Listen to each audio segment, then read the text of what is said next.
Roe v. Wade, defining the freedom of choice. First, in number 7018, Roe against Wade. In 1969, Norma McCorvey sought an abortion at a time when conflicting Texas laws prohibited it. Finding the only options to be dangerous self-induced or back alley abortions, she filed suit against Henry Wade, the Dallas District Attorney, on behalf of herself and those who didn't have access to safe, legal abortions. Roe v. Wade was taken to the Supreme Court, which ruled in favor of Roe after compromising on legalizing abortion in the first trimester, igniting the controversy over the fundamental right a woman has to her body. Abortion was a widely practiced procedure throughout the majority of the 19th century, although of limited success and safety. In the early 1800s, women would often end unwanted pregnancies early in gestation by taking abortion-inducing drugs. These medications could be bought easily from pharmacies, and they were even advertised in newspapers and magazines. If the drugs didn't work, there are physicians willing to perform instrumental abortions despite insufficient medical training. However, by 1880, most states had banned abortion altogether, as to protect women from the havoc of inept procedures. The first state law prohibiting abortion was enacted in 1821, when Connecticut passed legislation criminalizing abortion after 4 months into the pregnancy. Soon, other states followed suit, and 44 of the 45 states had abortion regulation laws by the end of the 19th century. In 1873, in response to early work by reproductive rights activists, Congress passed the Comstock Act, the first federal regulation of abortion, which prohibited the distribution of information and instruction. In 1921, Margaret Sanger, a reproductive rights activist and plaintiff in the case that partially repealed the Comstock Act, founded the American Birth Control League, the organization that became the Planned Parenthood Federation of America in 1942. Prior to Roe v. Wade, abortion regulation laws were left to the states. In most of the country, abortion was outlawed altogether, although more liberal states allowed it in cases of rape, incest, or the life or health endangerment of the mother. In 1965, Griswold v. Connecticut served as an essential precursor to the Roe decision. After Estelle Griswold was convicted of providing contraception to married couples, she won an appeal to the Supreme Court, arguing that the Fourth Amendment's right to being secure in your person also includes your body. Griswold v. Connecticut granted the right to contraception under the Fourth Amendment and established the constitutional right to privacy, which became the basis for the ruling in Roe v. Wade. Despite the extreme lack of safe and reliable options, between 200,000 and 1.2 million illegal abortions were being performed each year. Abortionists who often didn't have appropriate certifications would take advantage of desperate women, performing unsanitary and insufficient procedures. Afraid of the lack of credible abortion providers, many women turned to dangerous self-induced abortions, which often left them needing medical attention. Pro-choice activists began risking their careers and personal safety by providing women with safe abortions in underground organizations throughout the 50s and 60s. The Society for Humane Abortion, founded in 1962, and the Jane Collective, founded in 1969, both worked to campaign for legal abortion and provide women with information and referrals. Abortion really was the front line. It was where women are dying. The same year, in Dallas, Norma McCorvey became pregnant while unable to properly raise a child. Forced to decide between bearing an unwanted child or seeking an abortion by an unqualified doctor, McCorvey met with lawyers Linda Coffey and Sarah Weddington to challenge severe Texas anti-abortion statutes. On January 1, 1970, Norma McCorvey became the plaintiff in the case that would begin a new era of reproductive rights in America. McCorvey, who kept her identity hidden under the pseudonym Jane Roe, sued Henry Wade, the Dallas District Attorney who enforced anti-abortion legislation.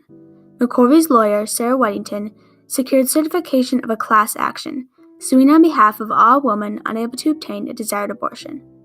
Roe argued that the right to privacy includes a woman's right to abortion, and that the court should make the procedure legal in all respects. Wade's argument, however, claimed the state has a compelling interest in protecting the life of the unborn child, which they deemed greater than the woman's right to privacy. The notion that the fetus has an independent right has never been recognized in the law. Therefore, the state has an interest in protecting potential life, but it's not nearly substantial enough to override the individual's constitutional right to control her own body and her own decision whether to bear a child. In 1971, the case was argued in the U.S. District Court of Northern Texas, where the verdict was decided in favor of Roe, but they denied her request to receive an abortion before the ruling went into effect. Roe then appealed the denied request to the Supreme Court. On December 13, 1971, the Supreme Court heard Roe v. Wade and ruled in favor of Roe, but in the fall of 1972, the case was re-argued after the addition of Justices Rehnquist and Powell restored the court to a full 9 members. On January 22, 1973, the Supreme Court announced the verdict to legalize abortion in the first trimester in a 7-2 decision, reaffirming the district court and seemingly creating a compromise both sides would be content with. Justice Harry Blackmun, who wrote the majority opinion, was aided by his research at the Mayo Clinic, which helped him decide that abortion should be legal within the first trimester. The majority opinion concluded the right to privacy, as recognized in Griswold v. Connecticut and the 4th, 9th, and 14th Amendments, also includes a woman's right to abortion. The dissenting opinion of Justices Rehnquist and White stated there is no right to privacy in the Constitution and that the court made it up. The Supreme Court was influenced by the increase in doctors' rights, as illegal abortion was restricting doctors performing the procedures their patients requested. Along with the Texas law that was initially challenged, anti-abortion legislation in 46 states was deemed unconstitutional. To raise the dignity of woman and give her freedom of choice in this area is an extraordinary event. While states were left to formulate new legislation which would defy and circumvent Roe, protests were breaking out throughout the country in reaction to the Roe decision. The nation was immediately polarized into pro-choice and pro-life beliefs. Although the number of yearly abortions didn't falter, the maternal death rate decreased from over 200 a year to only 10 deaths today. On January 22, 1974, the one-year anniversary of the Roe decision, the first March for Life took place. Thousands of pro-life supporters gathered in a March for the Unborn, walking around the U.S. Capitol to pressure the government to act on their anti-abortion agendas. President Nixon, in office at the time of Roe v. Wade, fueled the pro-life cause with his anti-abortion beliefs. There are times when abortions are necessary, I know that. That's putting up a black and a white. In 1976, the federal government passed the Hyde Amendment. Still in place today, this amendment prohibits federal Medicaid funding of abortions except in cases of rape, incest, or life endangerment. Low-income and, in turn, minority women on Medicaid were often unable to obtain an abortion due to the high out-of-pocket cost. States can provide their own funding, but only 17 currently do.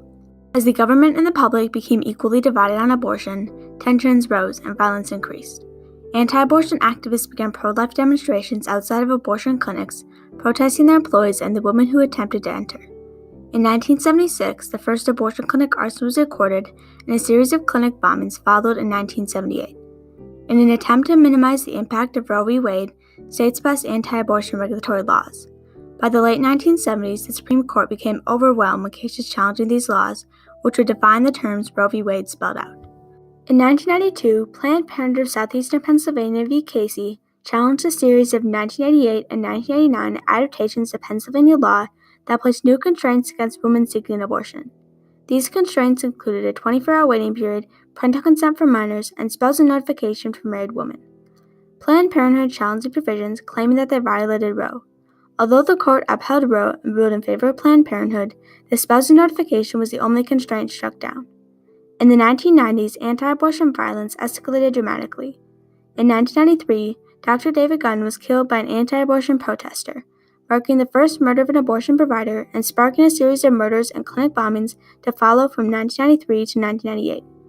When the 90s ended, so did much of the anti-abortion violence, until it peaked again in 2015. A year later, numbers had leveled out, but were still higher than they'd been in over 15 years. Every single solitary day that I have gone to work for the last 17 years, I have had to cross a line of people that know my name, and they say terrible, terrible things to me about who I am and what I'm doing. The 2017 March for Life, Donald Trump and Mike Pence became the first sitting president and vice president to deliver speeches, reaffirming the Trump administration's pro-life beliefs and provoking a new wave of anti-abortion legislation. We will not rest until we restore a culture of life in America. Recent restrictive laws have included exempting doctors performing abortions if it goes against their moral views, as well as bans on abortion after 20 weeks. Although the decision has been challenged several times, it has not yet been overturned. Roe v. Wade has been used as a precedent in dozens of Supreme Court cases, reaffirming that women do have a say over their reproductive rights. Thank you, Mrs. Weddington. Thank you, Mr. Flowers. The case is submitted.